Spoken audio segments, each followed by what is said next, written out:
পাকিস্তানের ট্যুরিস্ট বাংলাদেশে যেতে বাধা নেই, একদম তাই। পাকিস্তানের ট্যুরিস্টদের বাংলাদেশে যেতে এখন আর কোনো রকম বাধা নেই।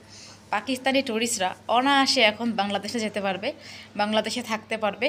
বিকজ আমি কথাগুলো বলার পেছনে অনেক কারণ আছে। তবে হ্যাঁ, তোমরা যারা যারা ভিডিওটা দেখছো, ভিডিওটা পুরোপুরি দেখো, আর ভিডিও দেখে অনেক কিছু আন্দাজ করতে পারবে এই মুহূর্তে। বিকজ পাকিস্তান বাংলাদেশের অনেক ইম্পর্টেন্ট টপিকস নিয়ে আমি কথা বলে থাকি।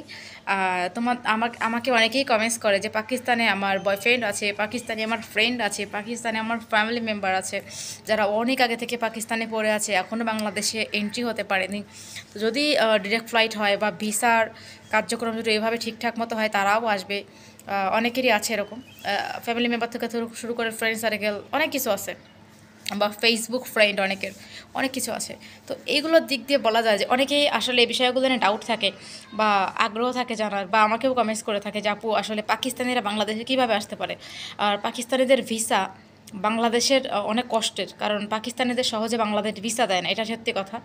এটা আমার ক্ষেত্রেও ঘটেছিল যখন আমি বাংলাদেশে ছিলাম। তো আমার হাজব্যান্ড যখন বাংলাদেশের ভিসার জন্য ট্রাই করেছিল, ওকে কিন্তু বাংলাদেশের ভিসা দেয়নি।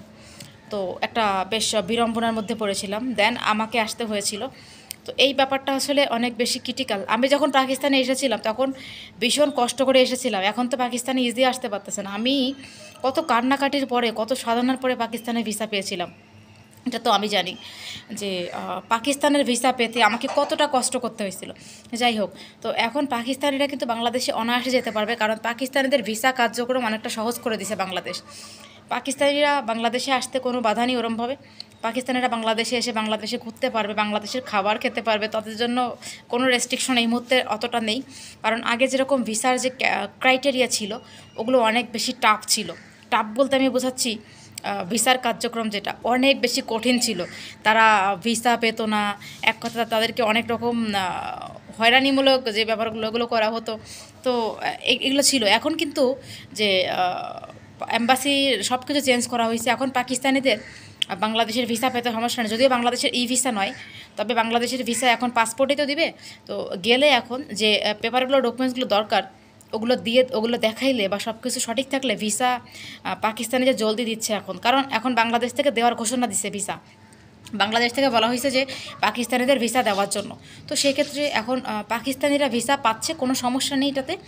আর আমার মনে হয় এই ব্যাপারগুলো করে অনেক ভালো হয়েছে, কারণ দুই দেশের মধ্যে যে সাংস্কৃতিক উন্নয়ন সব কিছু মোটামুটি একটা ভালো পর্যায়ে যাবে আমি আশা করি। তো আমি সবসময় চাচ্ছিলাম যে বাংলাদেশ টু পাকিস্তানের মধ্যে এরকম একটা সম্পর্ক হোক, যেটাতে দুই দেশের নাগরিক যাওয়া আসা থেকে শুরু করে সব কিছু করতে পারে। আর বিকজ পার্সোনালি আমি এটা চাইবো কেন, কারণ আমি নিজেও পাকিস্তানে স্টে করতেছি, পাকিস্তানে আমি থাকি। তো সেক্ষেত্রে এটা আমার পার্সোনাল মতামত যে আমি চাইবো বাংলাদেশ টু পাকিস্তান রিলেশনশিপ আরও মজবুত হোক। রিলেশন মজবুত হলে আমার জন্য তো বেশি ফায়দা। যাই হোক, তো পাকিস্তানিরা এখন যারা যারা পাকিস্তান থেকে বাংলাদেশে যাবেন, তাদের ক্ষেত্রে অত বেশি প্রবলেম ক্রিয়েট হবে না। আপনারা অনায়াসে যেতে পারবেন বাংলাদেশে। আপনাদের ডকুমেন্টসগুলো তো অবশ্যই শো করতে হবে, তবে এটা বলা যাচ্ছে না যে 2 ঘন্টায় পাচ্ছেন না 4 ঘন্টায় পাচ্ছেন, এটা আসলে স্পেসিফিকলি আমি বলতে পারছি না। তবে পেতে পারেন ভিসা, এটা সম্ভাবনা আছে। আর আগের মতো এরকম সম্ভাবনা নেই। আর যারা বাংলাদেশি এখানে আসেন, তারা পাকিস্তানে যারা বাংলাদেশি এখানে আসেন, তারা বাংলাদেশে যেতে চাইলে, মানে পাকিস্তানে যারা বাংলাদেশি আসেন, তাদের ক্ষেত্রে আরও ইজি। তাদের যে বাংলাদেশি আইডি কার্ড বা পাসপোর্ট এগুলো দেখালে তাদেরকে ভিসা দিয়ে দিচ্ছে, তাদের কোনো সমস্যা নেই। তো আপনারা এখন যান, বাংলাদেশে ঘুরে আসেন। পাকিস্তানিরা আপনাদেরকে বলছি, আপনাদের ফ্যামিলি মেম্বারদের সাথে দেখা করেন। আমিও চাই যে আপনারা যারা যারা বাংলাদেশ টু পাকিস্তানে থাকেন, অবশ্যই আপনাদের মধ্যে ভালো বন্ধন হোক, আপনারা একজন আরেকজনের সাথে দেখা করেন, মিট করেন, ভালোবাসার সম্পর্ক গড়ে তোলেন। এটা আসলে দুটো দেশের জন্যই ইম্পর্টেন্ট।